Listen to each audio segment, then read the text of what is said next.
So welcome back to 3rd Age Reforged and to another battle replay on the test build for the upcoming patch. And this is something we've actually seen kind of in Silmarillion before, or at least the name Gondolin should be very familiar for anyone who knows Middle-earth lore and also has seen a few of the Silmarillion battles on this channel, because this is going to be a representation of a battle for Gondolin, albeit this time in Reforged. Obviously the most striking thing about this map, which the replay was given to me, I believe, by the Womb Raider. Indeed it was. I don't know who made this map, it was possibly him. But yes, the most striking thing about it is obviously it's massively encased in ice. The ceiling does change colour a little bit when you're far away, but still, I think the spectacle is worthwhile. And as far as the map itself goes as well, the defensive positions here are pretty good for the defenders. Obviously all elves on the defence, all high elves as well. Combination of Imladris and Lindon, which work together really rather nicely, and they're going to be facing off against a combination of Mordor and, well, convinced dwarves, I suppose. Evil dwarves are going to be on the attack today, and it's a surprisingly potent mix. We'll go through the attacking armies first and foremost, of course, but yes, the quality of the dwarves is in line really with that of the very best elves, especially when you consider it's Khazad-Dum who have just that little bit extra in terms of upfront power. They get there through different means than the elves, admittedly, but their quality combined with Mordor's numbers, and even Mordor's really high-end quality, tends to be in areas that the dwarves don't actually prioritise as well. So yeah, a surprisingly potent mix, I would suggest. The 4th Legion Shield Guard with armour upgrades here. One thing, of course, that the dwarves should be able to counteract to a certain extent, going to be that elven long-ranged firepower. Elven archers, of course, very, very dangerous, even though Imladris and Lindon may be focused a little bit less on that than their Sylvan Elf cousins from Lothlorien and Mirkwood. They are still very, very strong in that area, and the dwarves, of course, well suited for resisting that kind of thing with their shields and especially their upgraded armour. Just in behind, we've got some Orcs of Khazad-Dum. Obviously it doesn't hurt to have this ability to contest the long range game, though this is one area where Khazad-Dum actually do have maybe a slight deficit in terms of armour. I mean, by dwarven standards, of course, they're still pretty damn resilient, but again, it's more going to be here just to contest that long range game, and the dwarves will be winning the battle, they hope, with their up front strength. And speaking of which, we have fully upgraded 3rd Legion infantry, obviously using the old unit model from the Legion bodyguard as they once were, albeit now with the 3 emblazoned on their shields to represent their legion. Very good unit of line infantry, going to be very important in this matchup as well. Obviously we know about that elven quality, but making it so that the elves can't fully rely on a definitive quality advantage in every engagement is a big deal, and it's something that Khazad-Dum can do when they're able to upgrade their units like this. Just in behind, 2nd Legion Axe Guard, of course, all Dwarven Shock Infantry is armour piercing focused, so it will be useful against Imladris with their very high armour. Not so much against Lindon, however, who don't really rely on armour at all and fully on melee defence, so it will be interesting to see how that plays out. We've got some pikes as well, the sentries of Khazad-Dum. They'll be one of the first choices of target for any elven archers that are going to be manning the walls, but yeah, interesting to see how they get used. If they get used late, that's probably the best use for them. Guards of Khazad-Dum, very, very strong, of course. Again, that slightly more aggressive edge in terms of Khazad-Dum's bodyguard units with that armour piercing. Again, useful against Imladris, but not so much against Lindon, so choice of engagement could be important here, especially with how important these really high-end units are likely to be. A couple of units of Sons of the Fallen are significantly more defensive on the other hand. They're not bodyguard tier, but they are as close as you can get without crossing that threshold. Very, very strong armour, very, very strong shields, really good in melee, not particularly damaging for the tier of unit that they are, but they're just going to be here to keep the engagement ticking over. Even the elves will have trouble wearing them down quickly. Khazad-Dum Reclaimers, those throwing axes could be really, really useful, especially against the more lightly armoured forces from Lindon actually, so Khazad-Dum do have a bit of everything here. Good in melee as well with armour piercing damage, so they can be multifaceted against the elves that are on the field today. And a unit of mercenary crossbows as well. We know how powerful crossbows can be, but these mounted merc crossbows are less numerous than crossbows that are on foot, and they are pretty fragile. Elven archers will make quick work of them, but if they can get into a position where they can shoot the elves, obviously defenders rarely do well under crossbow fire, so we shall see. Orc fodder here from the Warlord, so Mordor, good to see that they are dipping into that more numerous nature of theirs. Orc fodder, of course, very, very cheap, going to be stepping forwards on the attack. Uruk halberds, a couple of units of them. Again, if you're looking to offset a bit of lower quality on the front line, polearms are one way you can do it. The one problem they may have is that Lindon have fairly numerous options when it comes to pikes, and Imladris' one option is very high end, so if they do get caught in a phalanx to phalanx engagement, it's probably not going to go too well for Mordor, but the elves can't really blanket their line as easily as many other factions, so the Uruk halberds will still be a potentially efficient pick, 4 units of them as well. Temple Guard, this is one of the high-end units I was talking about that Mordor kind of fill in the gaps that the dwarves don't have. Dwarves very much put their eggs in the high-quality, high-end, pure infantry basket, but Mordor have a few more options than that. Temple Guard, one of the better examples of this. Armour-piercing archers at long range can be really useful, especially if they spy a few units that are exposed, that are high-end in nature. Troll Catapult, this is always a useful thing to have when you're on the attack, because it makes the defenders think about where they're parking their units a little bit more so. It may be that it's a really good position if it comes to just a pure melee engagement, but if it leaves you exposed to the catapult, it's not a position the defenders can use, and if they do, well, they're going to take an awful lot of damage, and it could be match-winning damage for the attackers as well if they allow that to happen. Troll Catapult also quick across the ground. Orc Javelins, cheap and cheerful, potentially really, really damaging if they are left to their own devices, but again, the defenders, how they choose to deal with the puzzle of throwing projectiles is up to them, but they cannot allow this kind of damage to just reign supreme on the field. A couple of units of Uruk archers for the same purpose as the Orc hunters, albeit they're not going to be quite as good, of course, but they are cheaper and more numerous, so you could argue that they are actually a little bit better in that regard. We have got some Olag High in the middle of these units as well. Very, very powerful, of course, trolls in this new version of the game, but very, very expensive as well. So if they can be used at the right time, that's all well and good, but the elves also have the damage and the quality to be able to still burn down these trolls pretty quickly. We have Melkor's Abominations in here, another mounted unit. So the attackers are not foregoing a lot of mounted units. I'm sure you can see the Beasts of Gorgoroth in the background as well. So, going to be interesting this. I mean, if the defenders were planning on sallying out, they may want to think twice with mounted crossbows, Melkor's Abominations, and the Beasts over here. And the Beasts, of course, Javelin monstrous units. We've seen how effective they can be in this new version of the game. Even in siege battles, they're worthwhile to bring, because you can really force the issue if a defence is flagging. And something else which can do that, of course, as it always has been able to do, is the Blackguard of Barad-dûr. So some really high mass units here from Mordor, but maybe not a huge amount of units to be able to reliably follow that up with. They've got one really big push, I think, this army, before they might start to come unstuck if they act at the wrong time. Then we have Panthan of Barsoom. Interesting, actually. This is a player who I think I've only seen play Silmarillion in the past, but good to see him here. 4th Legion Shield Guard without the armour upgrade, but it's not necessarily the most important thing in the world. They will be just fine at filling the same role without that armour upgrade, as they always do. And perhaps going for the full upgrades on the 3rd Legion is maybe a little bit more important. They're going to be doing the grunt work on the front line against the elves in melee, as well as taking range damage.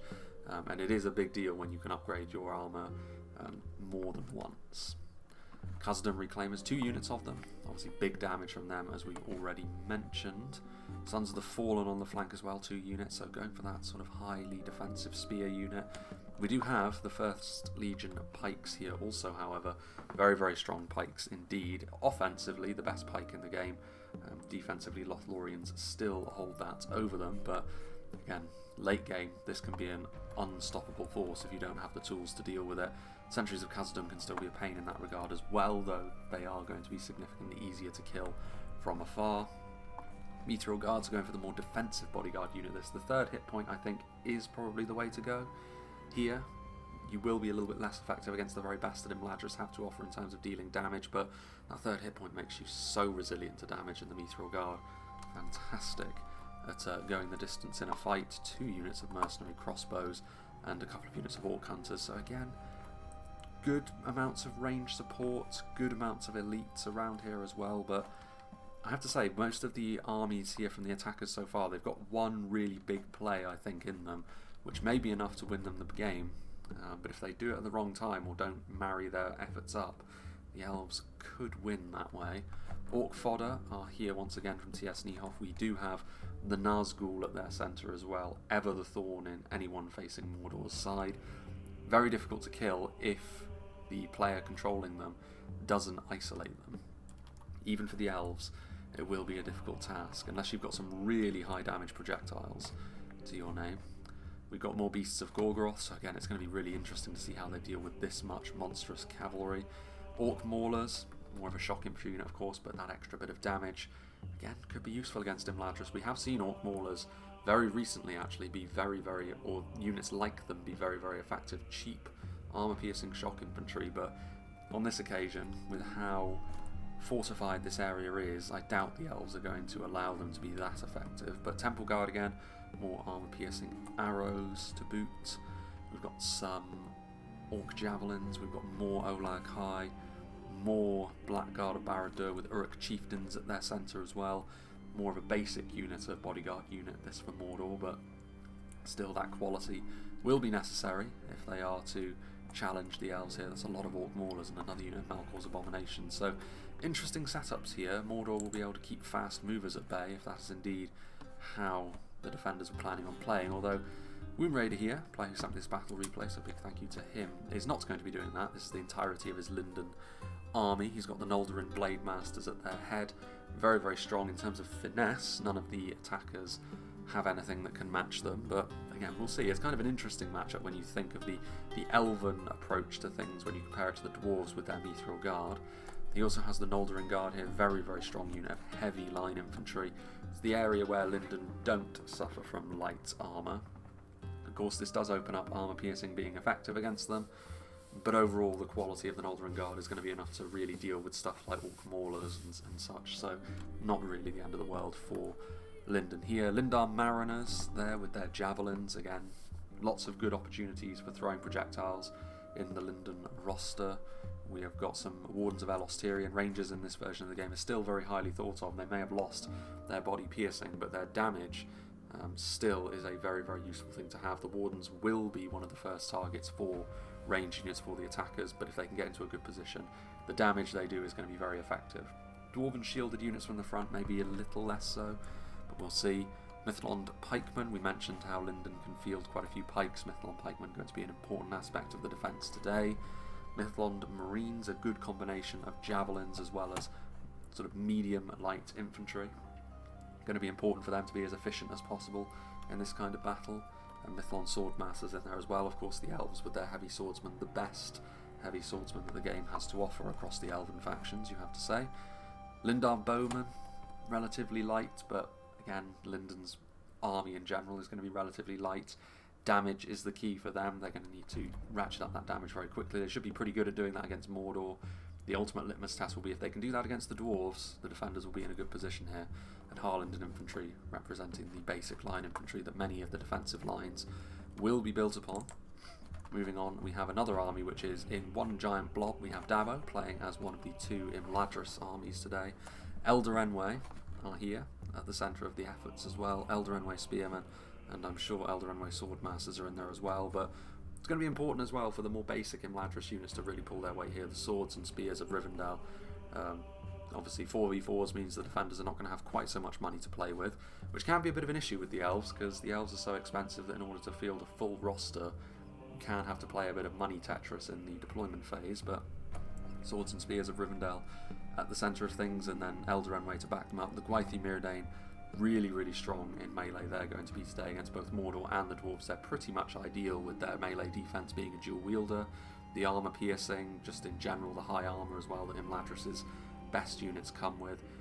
Ideal for both attacking armies today. There are only so many of them though, so they're going to need backup from the rest of their army. Riders of the Bruinen, I mean, horse archers will be pretty good against stuff like the crossbows, but considering the monstrous units, the trolls, the Malkor's Abominations, it's going to be a real challenge to use those horse archers effectively. It always is in a siege map with how constricting things can be, so we'll see if Davo can do that. And some God Helim in there as well with those Silverthorn arrows. Going to try and disrupt the attackers' rhythm as they move forwards. Then we have Hidden playing as the second Imladris army. We have the slightly darker colour scheme now on the Gwathi Arthan, really, really solid defensive unit. Again, for the tier of unit they are, you may wish for them to deal a little bit more damage, but being a purely defensive unit is going to be important here. Kind of similar to how the Sons of the Fallen are for the Dwarves of Khazad-Dum, but even more pronounced here for Imladris because they are a bodyguard unit. Already mentioned how effective the Gwaithir Myrdain should be in this matchup. Attackers should be worried about them.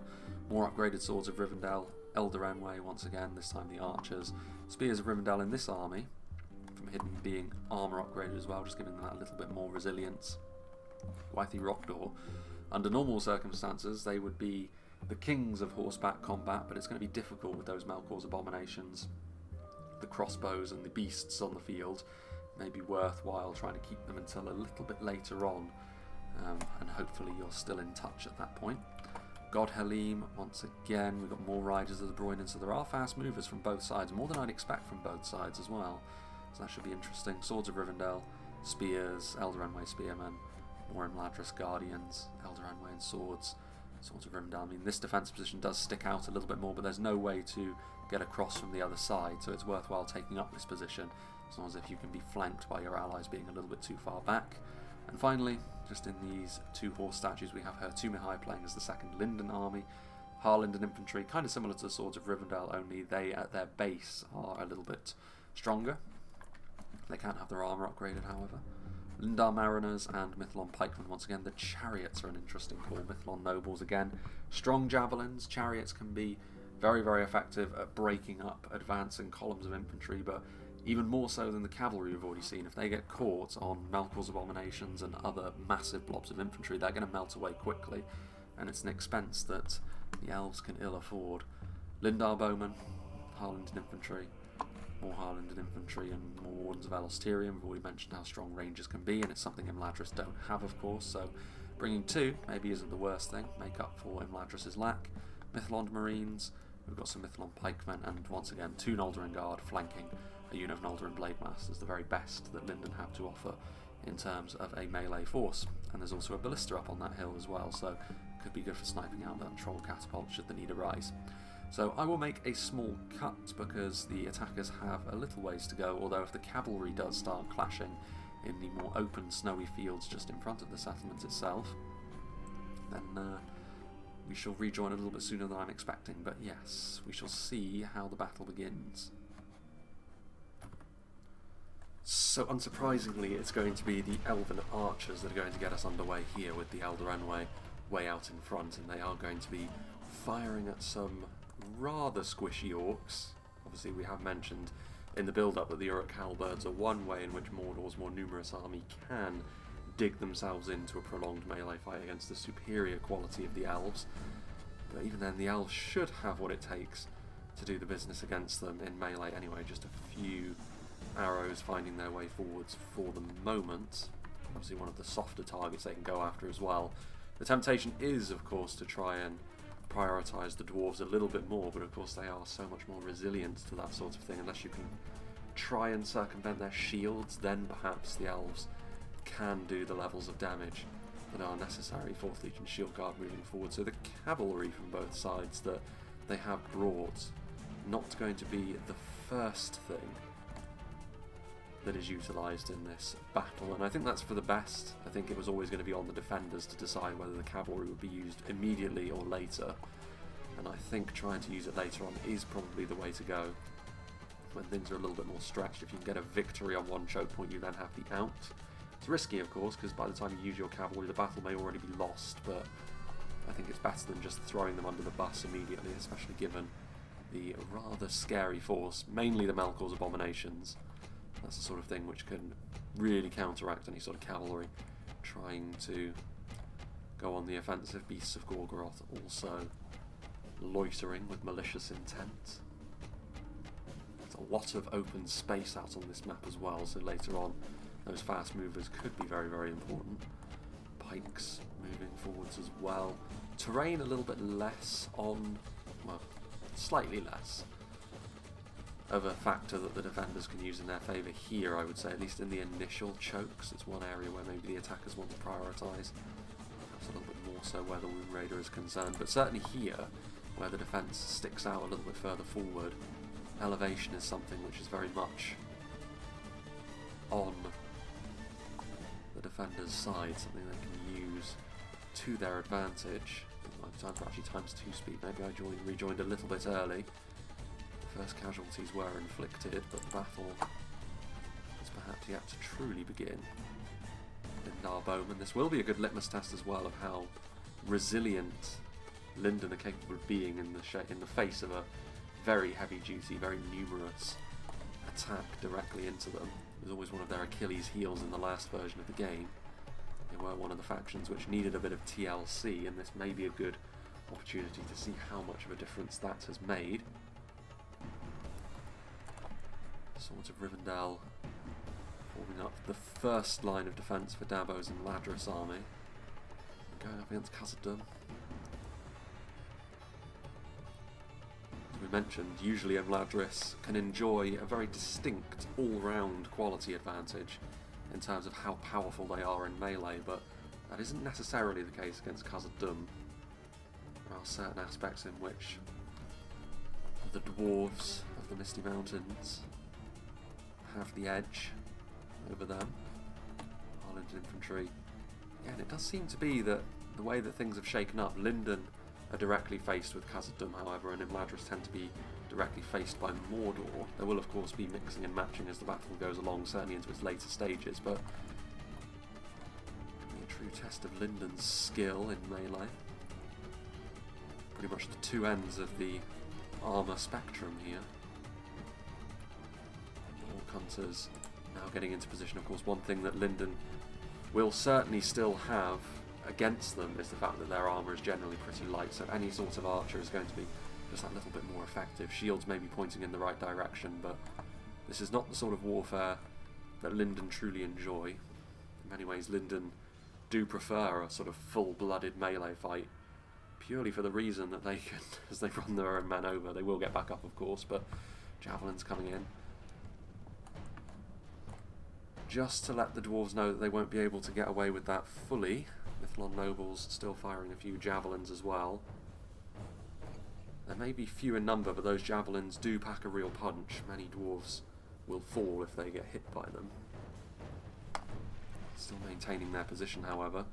3rd Legion infantry potentially going to try and move in. Not huge amounts of damage done by the chariots, but enough. Not really any damage done in return either, so the chariots, a difficult class of unit to truly get the best out of, and that will never change in any Medieval 2 setting. Trying to go after the 3rd Legion infantry as well as we make our way over to the other side, and immediately Mordor moving forward in a big way. T.S. Niehoff colliding with Womb Raider's Lindon army. But maybe this is to Lindon's advantage. Like I said, they actually tend to prefer this kind of engagement. As long as their mass isn't too much of an Achilles heel, their abilities in melee will really see them through, especially against a force like Mordor. And T.S. Niehoff may be jumping the gun a little bit here. The Blackguard of Barad-dûr mass push has failed. Their morale has abandoned them in the face of all of the Noldorin units that were across from them, and also all of those heavy elven swordsmen as well. So already the defenders will be feeling pretty good about things. Lindon showcasing what they can do when their strengths are played to. Oh dear, trying to avoid those puddles going forward. Orc Maulers moving forward, and again, Orc Maulers certainly not an efficient unit against Lindon, and they really are trying to just burrow their way through the elven defence. I mean, this is all well and good, but if this doesn't work, Mordor are going to be finding themselves in a real deficit, a manpower deficit. And the Beasts of Gorgoroth, I mean, this is the sort of thing which can actually turn this mass push around, but some of the beasts have already fallen on the front line. Again, the combination of Lindon's javelins and pikes on the front line proving that while the monstrous units have been made significantly stronger, they're no longer just a universal fix-all for any engagement. And Lindon's strengths once again on full display. So this has been a good battle for Lindon so far to demonstrate what they are best at. Several of them getting bowled over there, however. Khazad-Dum Reclaimers really ripping their way through the Mithlon Marine. So I mean, it is an atrocious engagement, this. Forward come the Olag High and the Beasts of Gorgoroth. Mordor doubling down on things here. There is every chance that with all of these heavy hitters they can make this work. The Nazgûl are at the centre of things as well, though they've been pushed rapidly to the front. No longer in and amongst too many of their own allies. I mean, the Trolls may well have been committed forward for this purpose, but I mean Mithlon Swordmasters and Noldorin Blade Masters, exactly the sort of thing which can still deal a pretty hefty amount of damage to trolls. Javelins as well. Well. Interesting times. Let's see. I mean, Imladris have been sending over the occasional unit, the Riders of the Broinen coming over to offer a little bit of support, but Dabo does need to be careful not to commit too much, because if he does, he will leave himself undermanned against the dwarves, who, understandably, seeing how things are going on that flank, look to be going about things in a more tiered manner. But Sons of the Fallen, upgraded 3rd Legion infantry, certainly superior to the elven units that have been asked to defend this choke point for the moment. The elves will stay standing for a decent amount of time, but they may need to commit a little bit more. Norotino Warriors in a good position to provide overwatch, but again, from the front, this is where Khazad-Dum's resilience will really start to come into play. Mercenary crossbowmen the target as well, understandably. You don't want to be letting these guys have too much of an effect on your ranks, especially given how limited the numbers are. And again, Mordor moving forward with real purpose, this time Imladris blocking the way.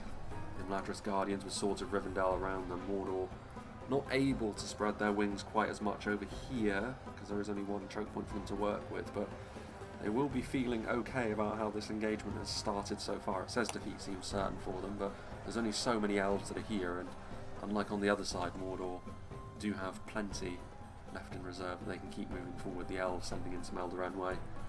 Eldarenway Archers. I'm a little bit surprised they're not taking up position there as they were. I think that was always the intent, to shoot all of these units in the back, but maybe that opens them up for too much counterfire from the attackers down on the low ground.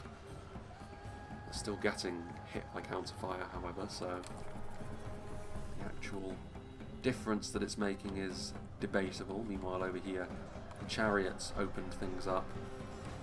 Now, Lindon infantry facing off against 4th Legion on the front line. Again, just these smaller engagements, 1-to-1. 3rd Legion coming forward, so the elves will need to commit forward more infantry if they are to hold on to that position. While the other avenue of attack, 4th Legion and 3rd Legion once again, the chariots still over there. Chariots for the most part being used for their javelins more so than their ability to bowl through units at the moment, which is understandable. You want to use up all that ammunition, get as many kills as you can before you inevitably throw your chariots into an engagement which will be the end of them. These resilient dwarves, the elven pikes, probably need a little bit more just in front of the pikes here for this front line to continue to be an efficient call, Lindon, but I'm sure that reinforcements will be forthcoming when they see the fact that the dwarves are committing more as well. Lindar Bowman ready to offer some support as well. Meanwhile, over here, T.S. Niehoff does have his Melkor's Abominations in behind enemy lines. I'm not quite sure how that transpired. Push them through a gap somewhere, perhaps? I mean, that being the case, some hammer and anvil strikes might be enough to undo all of the good work that Lindon have managed to do thus far. Nazgul are winded. If the Nazgul actually do suffer from fatigue. Orc fodder and maulers, however. Large swathes of this Mordor force now being made up of units that are far inferior in quality to the elves they're facing off against. Lindar Bowman still Zalakai being a real nuisance in behind enemy lines. That's what trolls can be very, very useful for. And disruption is the name of the game. Whether Mordor actually have the ability to be able to follow through on this. I mean, Temple Guard in melee now as well, with the Melkor's Abominations. All of these high tier units concentrated over here has been enough to actually cause some concern, perhaps, in the Lindon ranks. 8 Zalakai still remain. There goes the Mordor General, though. Big loss. The low tier units that still remain will not enjoy seeing that, and indeed already some of the depleted fodder are fleeing from the front, seeing their orc captain fall. The rest of these units as well probably not far behind, and as soon as that's the case, Lindon can then regroup and possibly destroy Mordor, though it will be at a great cost. We shall see. Still the Beasts of Gorgoroth in there as well. I mean, he's managed to get the units in behind. It's whether or not he can make full use of them. Mercenary crossbowmen are also in behind now as well, though over here it was always going to be a little bit more difficult for Dabo. Like we mentioned, a little bit more open. Not as much topography to take advantage of for the defenders. One thing I did see streaking across the sky in the background was the artillery, the patrol catapult being utilised.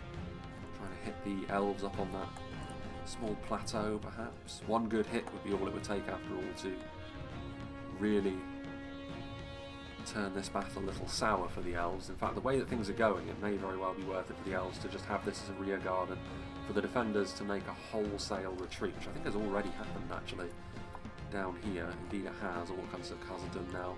Lindon taking up position on the other side of those bridges. 3rd Legion Infantry going to block off a unit of retreating Imladris Guardians, but they will snake their way free, the elves. It's a pretty nasty looking defensive position as well. Obviously bridges always represent a bit of a threat to attackers in terms of building momentum. The Elven Ballista going after a unit of mustering 3rd Legion. Orc Hunters also ready and waiting.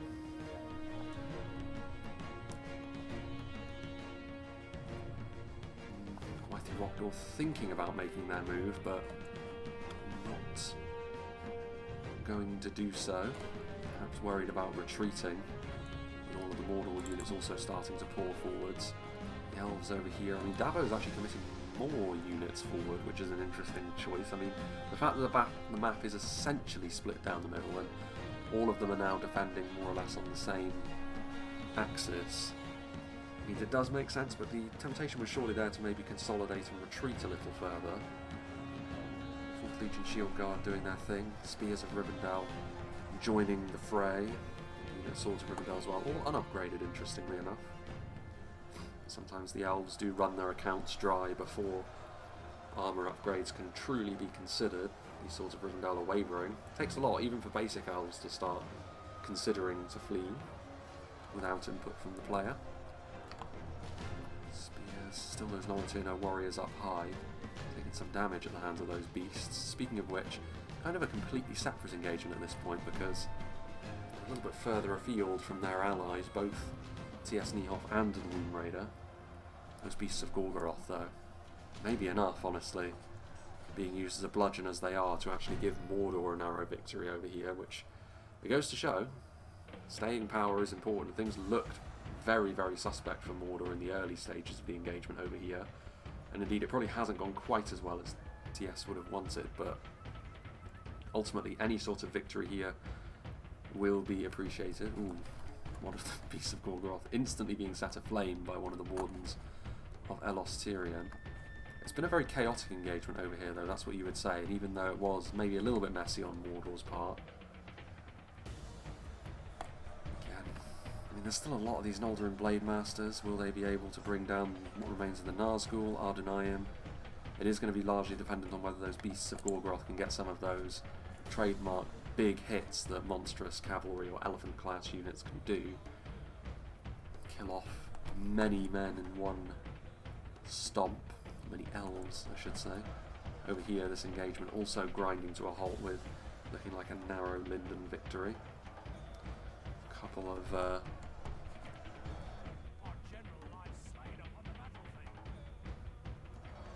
Khazad-Dum reclaimers there. And our bowmen.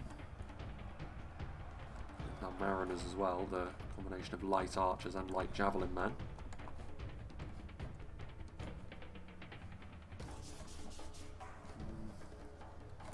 Khazad-Dum. All of these dwarven units as well. 4th Legion Shield Guard and the Mithril Guard as well.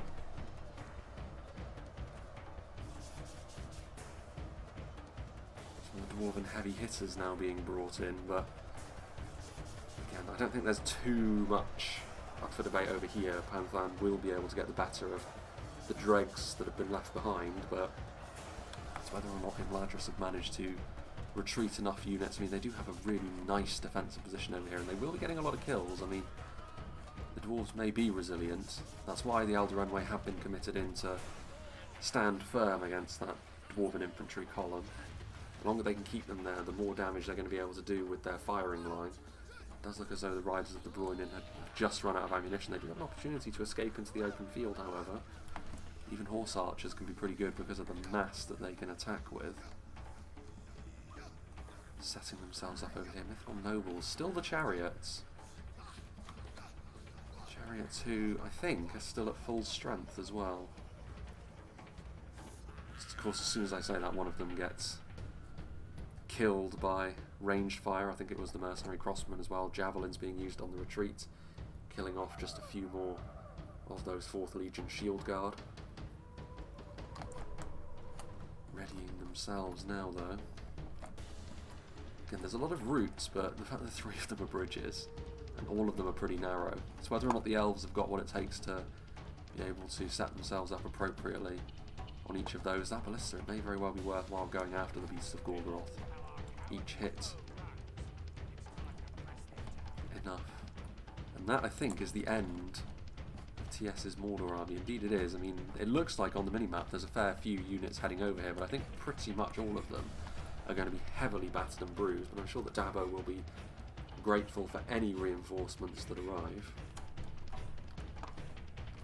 Try and hit the dwarves from the other side, and of course it's just more units that the dwarves are going to have to deal with, and indeed some of the Wound Raiders units already arriving. Khazad-Dum reclaimers now. 1st Legion pikes, the victory seems certain for them. Riders of the Broinen did make their way into the open field and are now feasting upon some dwarves that had no cover. This would be a big victory over here for the elves if they were able to also finish off this Khazad-Dum infantry. Puts all of the pressure on the attackers on the other side, and some small amount of reinforcements could head over there as well. As the battle gets stretched, we mentioned the cavalry. Now there's numerous ways for the cavalry to get into the open field, not just the Riders of the Broinen, but it's the Gwaithir Rockdor that the attackers should be extremely concerned about.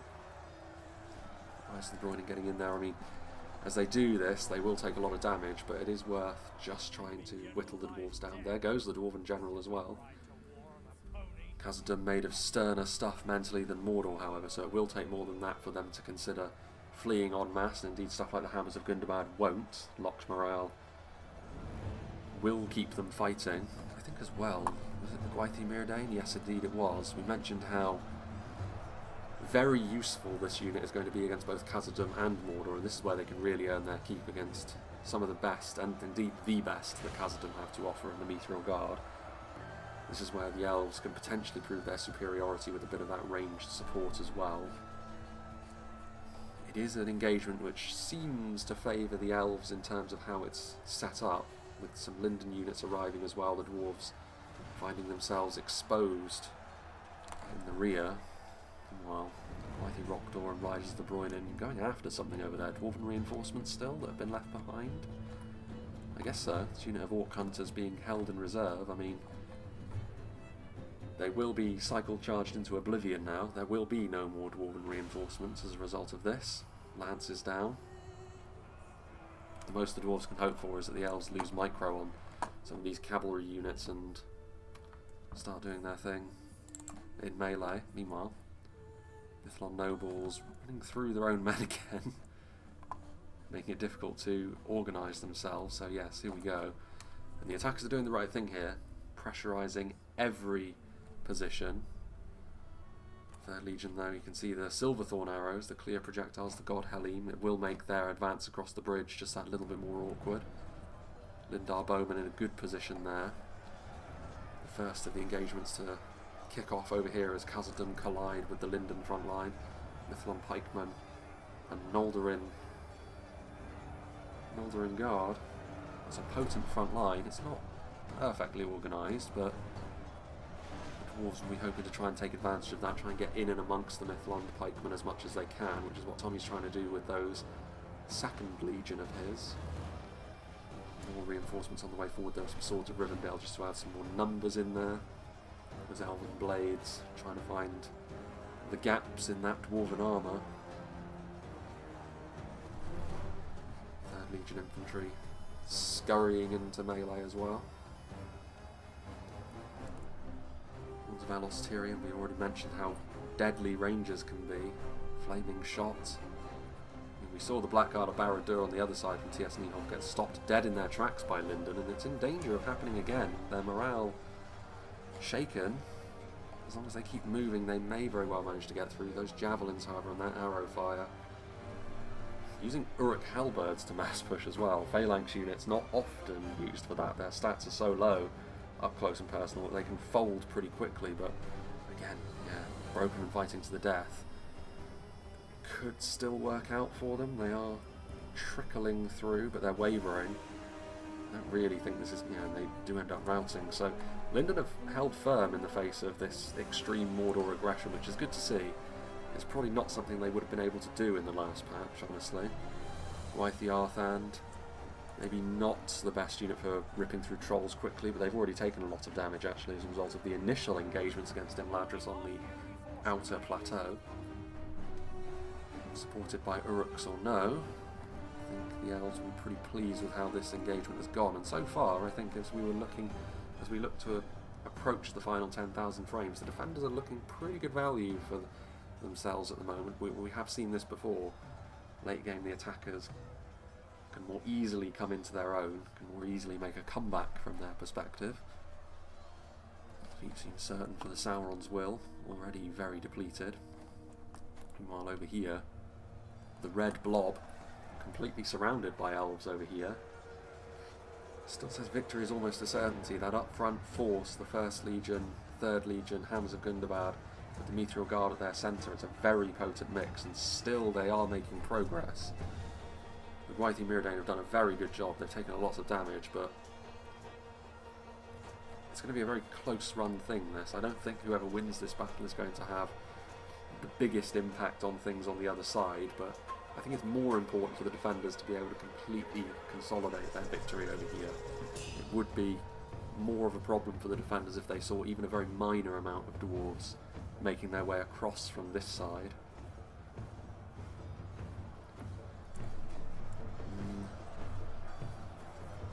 Victory for the Wythy Myrdain still. These Lindar Mariners from Lindon getting involved.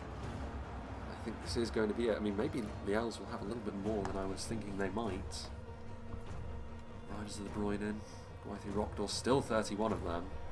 They get in behind and go after the staging area on the other side of the bridges on the other side of the map. That could be the sort of thing which puts the battle beyond the attackers, honestly. Godhelene making their way around already, so oftentimes we see the attackers start to hit the defenders from other angles as the battle goes along, but it could be the defenders on this occasion that are able to do that. Riders on their way. Crossbows moving forwards.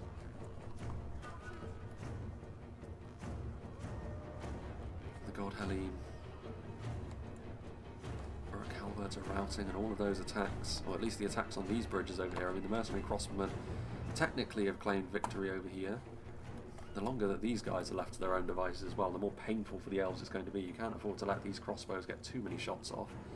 Looks like the Godhelene are going after them, but they don't have the best of angles. Many of their shots raining down from on high. Now that their own men are out of the way, perhaps that will change.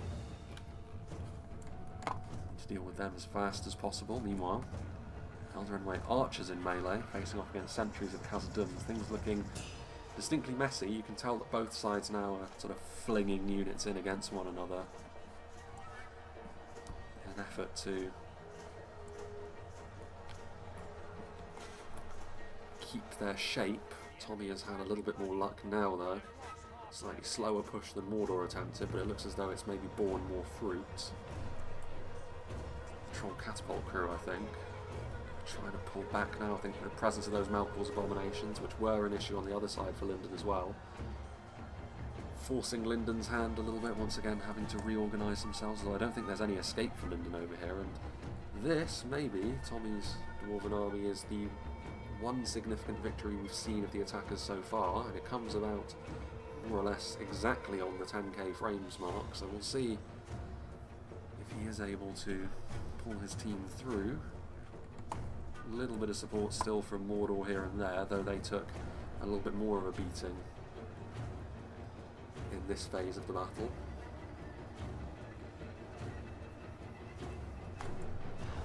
Legion infantry have been a real stalwart in this.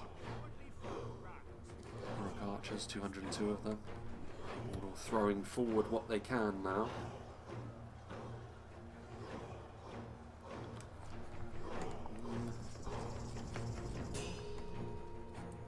Riders.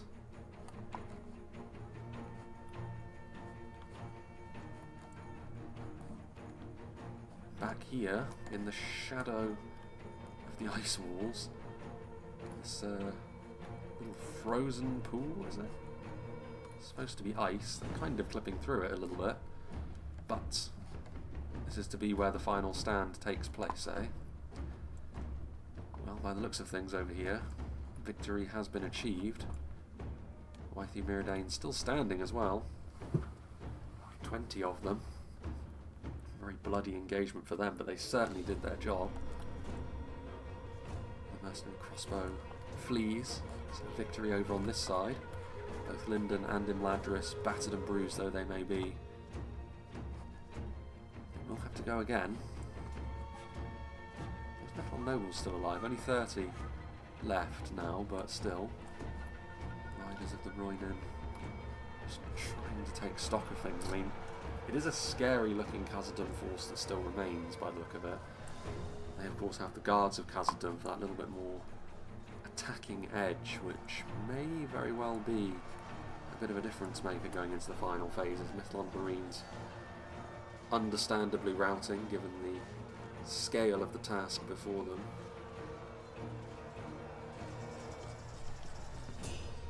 Trolls also doing their thing. Just punching their foes. The 4 troll catapult crewmen that remain. Horns of Elos Tyrion fleeing as well. The Temple Guard still with a bit of ammunition as well. Sheer damage they can get downrange, and of course in melee as well. 66 of them in melee is a significant power spike as well in these late stages.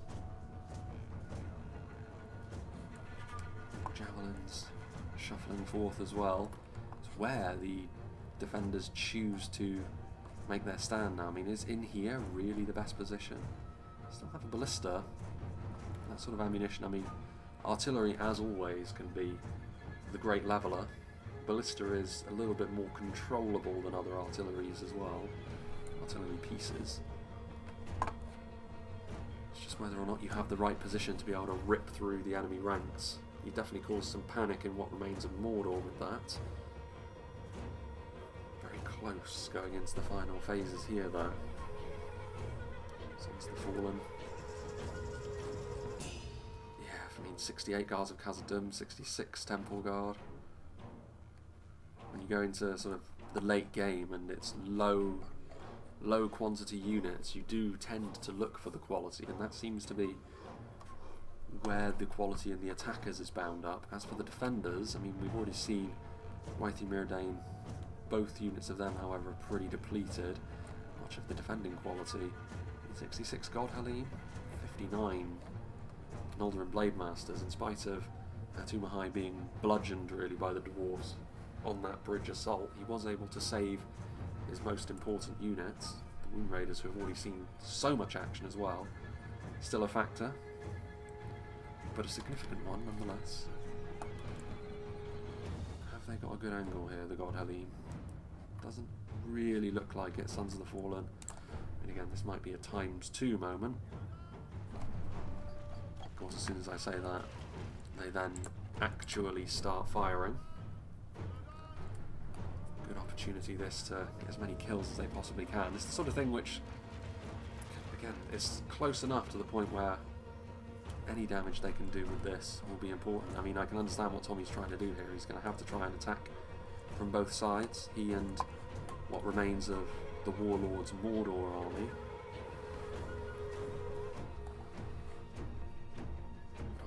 the numbers to be able to hit them from both sides. It's a very narrow pass as well, they're going to have to try and make their way through. And the bows fall silent once again. I think this is going to come to a head pretty fast, this one.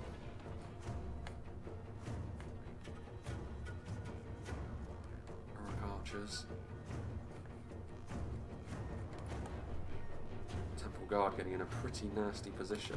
I think that's part of the reason why we saw the Riders of the Groinen just try a full frontal charge on the outer ammunition Uruk Archers being used effectively as the meat shields.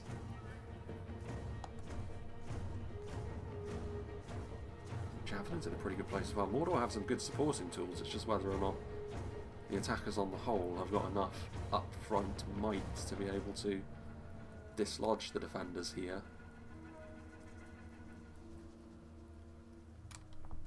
Further afield, guards of Khazad-Dum making their way forwards, Uruk Archers.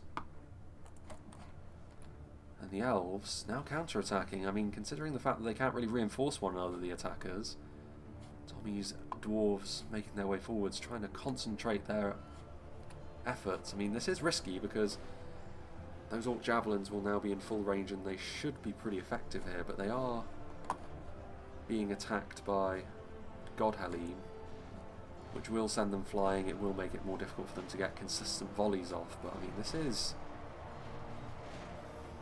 a risk from the defenders, not going to lie.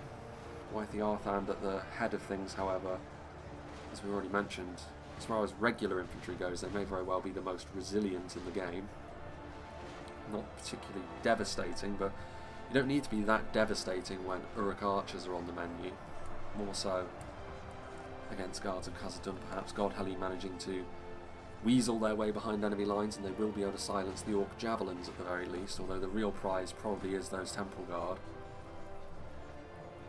How long will the Orc Javelins really last in melee against Godhalim, however? Still some Lindar in and amongst that as well. Oof, that is a big volley there.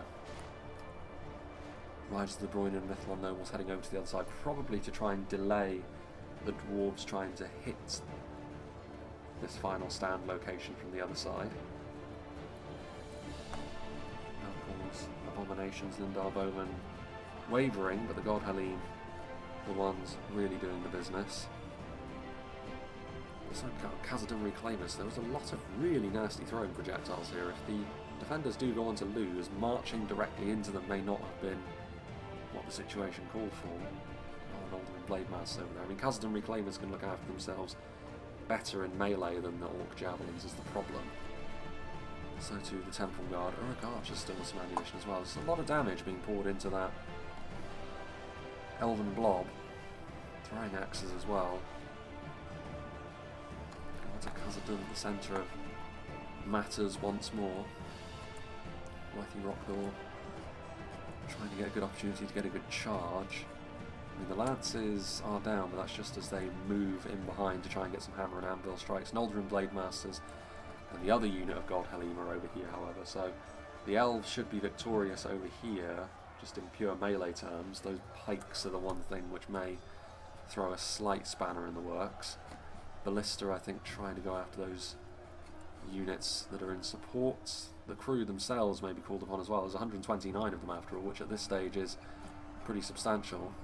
Still those chariots as well. Who knows? I think the defenders should be fine, just based on the quality they do have. The Godhalim marching ever onwards. Both of them having 50 units apiece, actually, the Godhalim and the Temple Guard. Of the two, the Temple Guard two-handed swordsman. Godhalim may be a little bit more rounded due to their shields, but this is where things get a little bit more complicated for the Elves. Up until this point they were carving their way through these units on this hill. Eldaranway Swordmasters attempting to offer their support. I mean, the Guards of Khazad-Dum have done a really good job here, but they are ultimately alone on the front line now. And as if that wasn't enough, the Dwarven General does fall. If there was any doubts in any Dwarven minds, that will exacerbate them. Probably more useful for the Orc General to fall, however. Khazad-Dum reclaims, of course, heavy axemen in melee against cavalry. We know how effective they can be. Riders of the Groinen won't be too comfortable in this engagement. There's still a lot of these 3rd Legion over here. They have moved their way forwards. I mean, the Temple Guard could have shot in there anyway, so they're the unit for whom the damage was less avoidable than the throwing projectile damage the elves took over here. Still 4 chariots left standing. 6 chariots make that. They still have those javelins as well. Mighty Rock Door, I mean, that's an impressive unit to have late on, and I think over here they have been victorious. That dwarven flank, only a unit of 3rd Legion remains, and Sons of the Fallen. Battered remnants only, but reinforcements heading over here, because this is the important engagement now. If the defenders can keep to their course, they should have the victory here. Orc Hunters firing the odd arrow or two still, but it might be too little too late. And the Ballista finally getting some good shots, only on Uruk archers, but surely this is a sign that all is lost. 94% is 94%, but the quality difference in some of these units is substantial still. And that is now starting to tick further in the defenders' favour. Aldurin Blade Masters hacking and slashing their way through what is primarily Uruks at this point. I mean, there's still some Black Numenorians in there.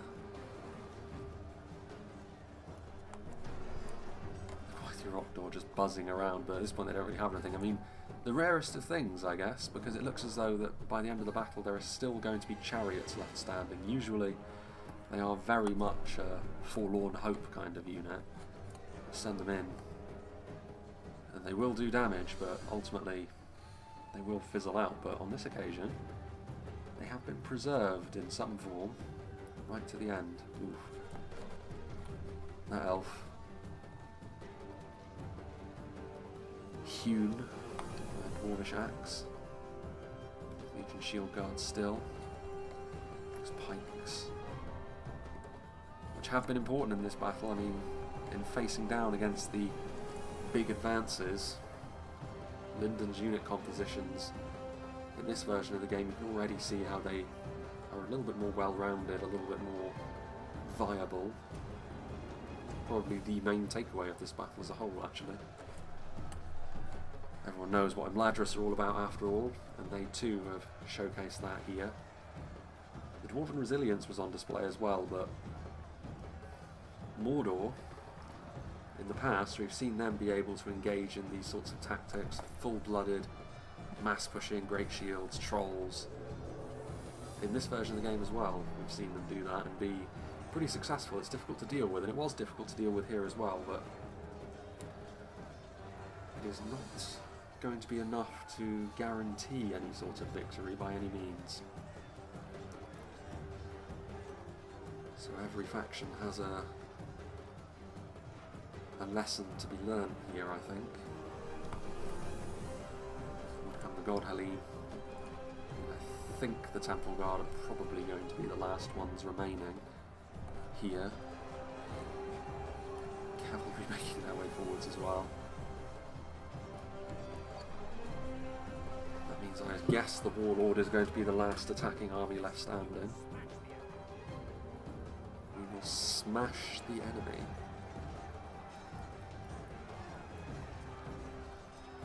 Defeat a distinct possibility.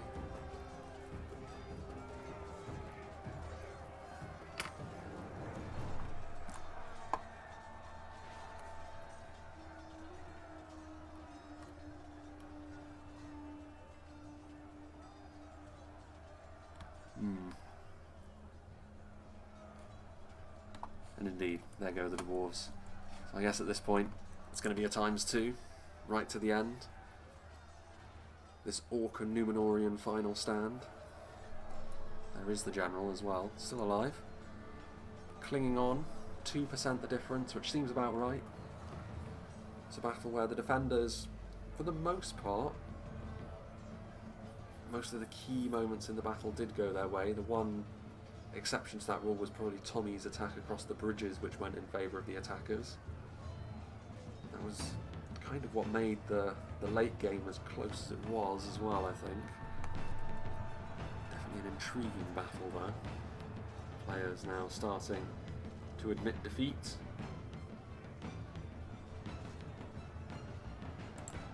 That will now surely be that.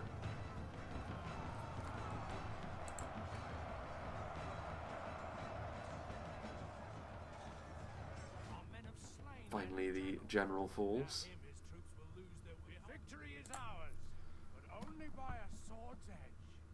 1% the difference in the end. Intriguing, 96 to 97. The rest, of course, being units that fled. On this occasion, we can actually see the endgame splash screen. I was worried after the last one that it was a consistent bug, but I guess not. Having a look at the kill counts, lots for the Womb Raider, but that's not too surprising given the hyper-aggression that T.S. Nihov displayed, and he also had the most numerous attacking army, so getting over 3,000 kills is not the most surprising thing there. You can see clearly which armies were primarily facing off against Mordor in the Womb Raider and Hidden, and which ones were primarily facing off against the Dwarves in Dabo and Her-Tumihai, with the differences in kill counts.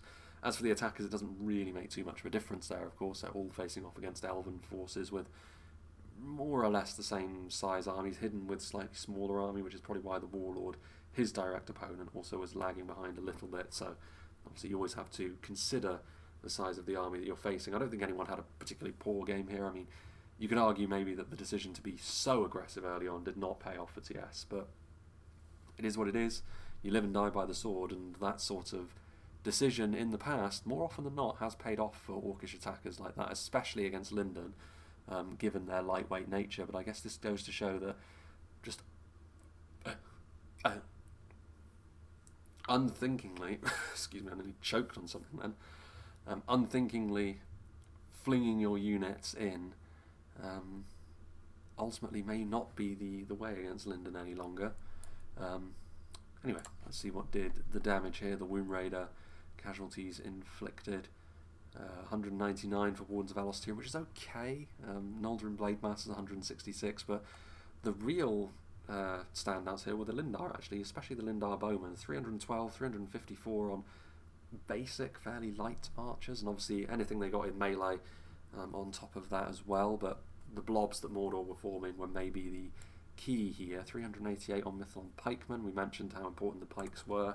We saw them be the cause of the Beasts of Gorgoroth's death in that initial push, and then throughout the battle as a whole they were important for keeping Lindon's rigidity, and that's part of how they were able to build that solid base, which they didn't really have in the last version of the game. The Mithlond pikemen were there, of course, but the rest of the faction around them is now a little bit more conducive to the kind of style that Lindon have with their javelins, lighter bowmen, and pikes, of course.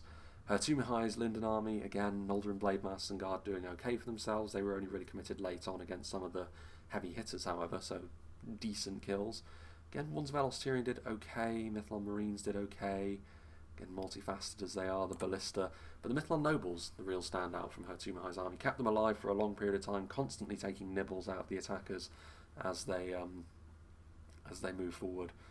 And it proved to be probably some of the better use of chariots that we've seen in some time. But yeah, big thank you to the Womb Raider for sending this one in. Big thank you to all the players as well for being a part of this one.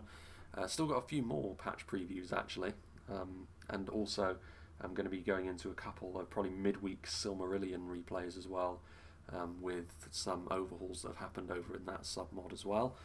So plenty to be getting on with as the year draws to a close. Nice to have a busy end to the year. You know, been a bit up and down in that regard, especially towards the middle of this year, and of course my own schedule hasn't helped with that, and as we go towards the final few weeks of the year, we will of course be doing our end of year sort of Christmas and New Year wrap up as well, possibly in live stream format if I can, but because I'm visiting home I won't be able to take my PC with me, so there's every chance that I will not be able to do so. But we'll see. Again, it's one of those things where we'll just have to wait and see what happens in that regard. There will be some sort of update toward the end of the year, though. Plenty to be getting on with, though, which is good to see. And yeah, anyway, I shall stop waffling for now. Big thank you to the Womb Raider once again, who I believe was the creator of this map. Big thanks to all the players once again. I hope you enjoyed this, and I hope you'll join me for whatever is next.